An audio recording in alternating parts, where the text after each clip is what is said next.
Welcome, message from the streets.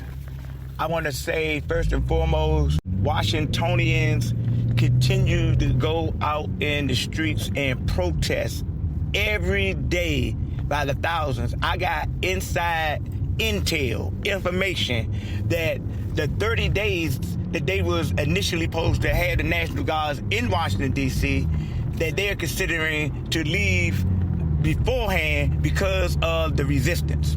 Now, this video is about a topic that came up when I got this information. And the topic is about, how the guys at D.C., they are, they leaning back for the most part. They ain't busting their guns. They ain't doing a lot of things. They is in a controlled environment.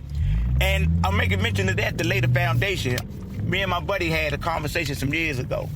And he was saying, well, as though that, that it could be an uprising and, we could topple the government and all this crazy type of stuff, right? And I was telling him, man, you crazy.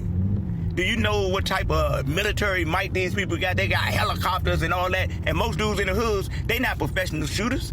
The people that's with those European, Caucasian, white nationalist militias, they are professional shooters. We got some groups coming up, so-called black people, melanated people that got their militias, and they going out there to the range and they practicing. But far more of the resistance will be untrained individuals, and then they gonna get scared. That's what I'm trying to tell them. Man, the first wave with the National Guards are weekend soldiers. So if there was a situation where there was resistance to the weekend soldiers, they could bring in the next line of defense, maybe the Army, maybe the Marines. But will people on the streets be able to confidently and convincingly have an overthrow of the military? The United States military is considered to be one of the most powerful militaries on the planet. And then you got to remember that they blew up a whole block. They blew a whole block up in 85, I believe it was. The move situation up there in Philadelphia. I'm just painting a picture.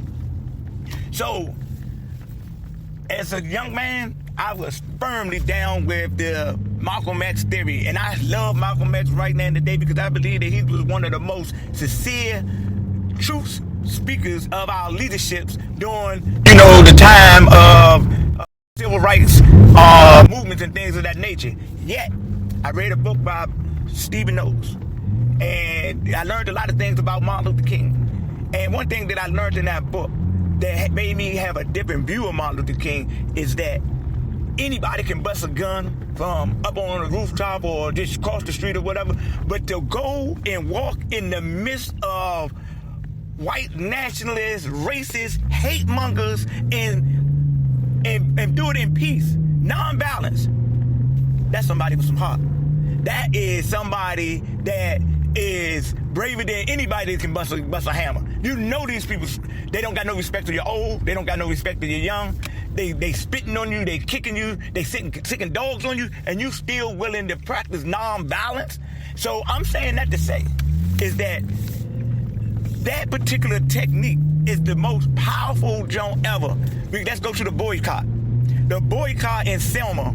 If so-called black people would have rose up and fought that crazy police officer and them down there, so-called blacks would have never got the alliance where other people that seen that they was breaking the laws and the Constitution. I know some of y'all say, well, we don't need their help, but it ain't about what you think we need. It's about the big plan. The Most High plan is the plan of plans. And the Most High plan is that, man, we can't be lawbreakers and breaking the law of the Most High and do certain things. The Europeans did it when they did the Revolutionary War, whatever, but we're in a certain type of time whereas though the true people of the Most High, conscience-wise, got to demonstrate within the laws how we do that. Boycott.